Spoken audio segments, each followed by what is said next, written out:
what I believe is everybody's fundamental issue is that you either hate yourself or you do nothing but judge yourself. And this habit of relentless self-criticism and relentless self-rejection is the reason why you're unhappy. It's the reason why you're never satisfied. It's the reason why you can't take a compliment and why you're uncomfortable feeling celebrated. And it all comes down to the fact that when you stand in front of the mirror every single morning, you have this really subtle way that's not so subtle of starting your day by rejecting yourself. And I'm going to unpack this because it's unbelievably powerful when you start to truly understand this. Because if you can't look in the mirror and authentically see a human being that you respect, that you encourage, that you like, that you're cheering for, I'm going to even leave love off the table because I think that is so unattainable for where people are right now. Let's just go with, can you accept yourself? Can you like yourself? Can you see a person that's worthy of support, worthy of your encouragement? Can we just start with that baseline? Because from my research, the average person cannot. From my research, 50% of men and women do not or cannot look at themselves in the mirror because they are either disgusted by the person they see or they are disappointed by them. And for those of us that can look in the mirror, we're still rejecting ourselves because we focus on what we don't like, or we start to mindlessly think about all the things that we haven't done right or that we didn't do yet.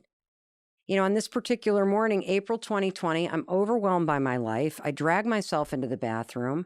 I immediately see my reflection and I'm like, oh, God, you look like hell. Yeah. I start ticking off all the things, the saggy neck, one boob lower than the other, like, you know, how exhausted I look, the gray hair coming in, how old I'm starting to seem. Yeah. And then the mind, once it goes negative, keeps going in that direction unless you're 5, 4, 3, 2, 1, not thinking about that. But so my mind's like going down the drain. I'm like, why'd I get up so late? I got a Zoom call in 8 minutes. God, you didn't even, text him back yet. And the dog still needs to be. And I'm like, the beat down, the boom, boom, boom starts. And, I don't know what came over me. But that morning standing there, could not think of a thing to say. And here's the important part. When you feel like when you're overwhelmed by your life, you're not going to believe a pep talk anyway. Because it doesn't match how you feel. And so for whatever reason, I literally just raised my hand and I high-fived the woman that I saw in the mirror because she looked like she needed a high five. She looked like she needed somebody to say, it's going to be okay. You can do this. Get out there. And, from that very first one, it wasn't like lightning came crashing through the ceiling and, stuck me in the head. That's not what happened. But there's definitely a switch inside each and every one of us. Yeah. So think about the walls here. Yeah. Even when the lights are off, there's electricity in these walls. Even during your worst moments, there is vitality ripping through your veins. There is an electrical life force within you. And life can turn that switch off, but it's still there. There was something about this high five action that felt like a flip, like the switch flipped on, and all of a sudden the energy could connect back and something inside me turned on. I mentioned that, I get smarter and I learn so much from every comment and people that write their stories in. And one person, Allison Bird, a friend of mine, who made my ability to explain the depth of this so much deeper, because she said one thing to me when she tried it before the book came out. She said, I think it's working. I feel energized. I said, but what surprised me, Mel? I said, what? She goes, the resistance. I said, the resistance? What are you talking about? She's like, oh, first couple days I did this, I stood in front of that mirror and there was something in me that's like, I couldn't even raise my hand. there was this resistance. And so I'm like, oh, that's interesting. And so I, of course, put something out. Hey, to the 700,000 people on the newsletter list, anybody trying this and feel any resistance? We write to everybody that's in our little test group. Anybody feel, holy cow. It turns out that most people do not have an immediate positive, oh, I'm doing this reaction. Most people have massive resistance to even trying it. And I want to explain why, because this is extraordinarily sad. And it also is an enormous opportunity for growth, because I believe, based on having 136,000 people go through a 5-day challenge online that we're monitoring in an app from 91 countries and seeing what they're reporting, I know that this takes 5 days to work. 5 days before you have an enormous breakthrough in how you see and relate to yourself. 5 days before the chemical, physiological, neurological, physical, and psychological change starts to go, holy cow, this is crazy. This works like this. And so the resistance comes from self-judgment and self-condemnation. And I'm going to tell you a story to drive this home. For people who stand in the bathroom mirror when they try the high five habit and they feel this resistance in their body, first of all, let me say, it's really normal to think this is weird, because it is, okay? It just sounds so cheesy. For those of us that grew up with Saturday Night Live, you're going to think of Stuart Smiley. You know, I'm nice, people like me, that skit they used to do about the guy who talked to himself in the mirror. You're going to stand there and go, seriously, Dr. Charlie and Mel Robbins, you two have lost your mind. But okay. If it's weird as you do it, that's a sign it's working. Yeah. So Dr. Leaf told me, oh, well, that's what it feels like when a new neural pathway is getting plowed. So if it feels weird, good, because we're teaching you to do the opposite of criticizing yourself. Yeah. But the resistance is something else. The resistance is the fact that every morning as you start your day, you drag your entire past into the bathroom with you.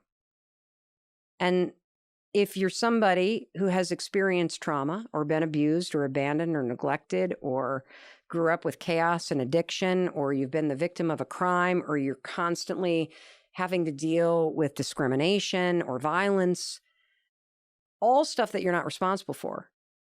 There are a lot of people who take all of that from their past, and when they look at themselves, they see somebody who's damaged.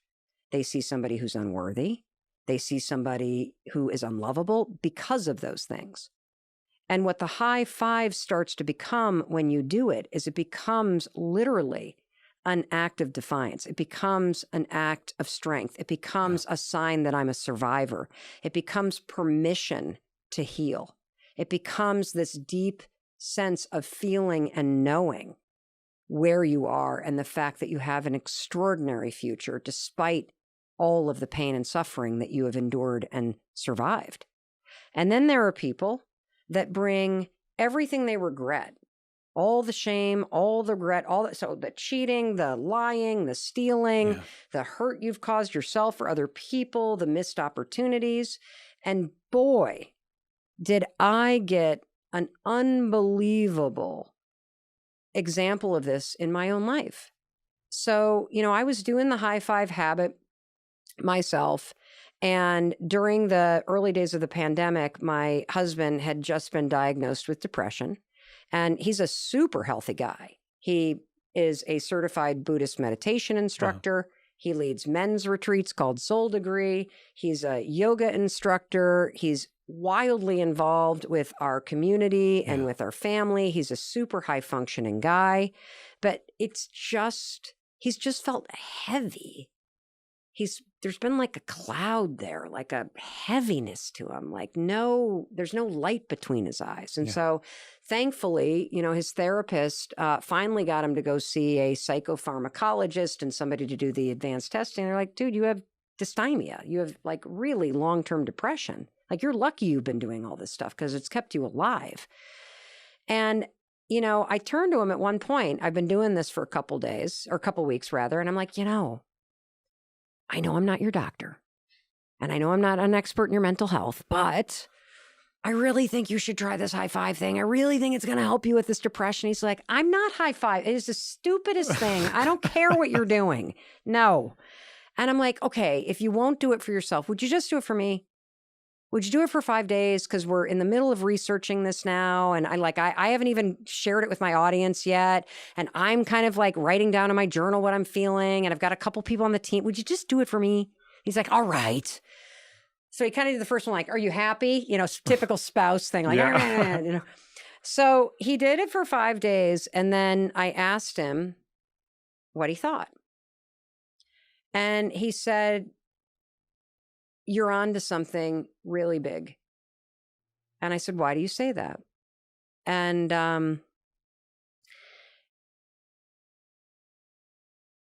I had no idea how dark my husband's thoughts were. I had no idea how much he was condemning himself, how much shame he felt. I knew that he was struggling with depression.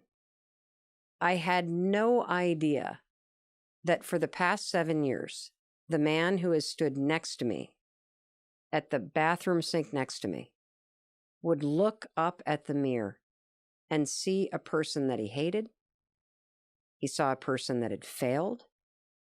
He believed that since the restaurant business didn't work and since it left us 800 grand in debt, and that his wife had to go out and make the money, that he was the world's worst father, the world's worst husband, and he has been condemning himself every day for 7 years. And the reason he thought the high five was stupid is because you only high five people you care about. You only high five people who are winning. And he, of all people, didn't deserve it. And for me, you know, I knew that he was struggling with shame around the restaurant business. I knew he was struggling with the amount of debt that we had and the fact that, you know, he had, you know, the investors lost money. Like for me, I had a totally different experience. I'm like, you guys worked at that for 8 years? You made your investors whole? Like, you know, like, hello, entrepreneurship? Like, you know, we wouldn't have the 5-second rule without it. Are you kidding? Like, woohoo, we're winning. This is amazing. Like, his business partner had the same, like, he was proud of what they built, proud of how hard they worked. Chris, for whatever reason, that was not his story. Yeah. His story was condemnation, regret, shame. He could only see a failure. And, you know, what was wild about that is, you know, I've for years talked Chris up. I've for years have told him how proud I am of him. You know, he was the CFO of the business as the company was taking off. Yeah.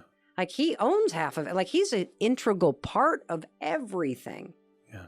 He doesn't see it that way. And that's an important part. Yeah. Nobody can heal you. Nobody can change how you talk to yourself. This is an inside job. And so if you relate to how my husband feels, I want you to understand that what Chris said to me was that this high five and pushing through the resistance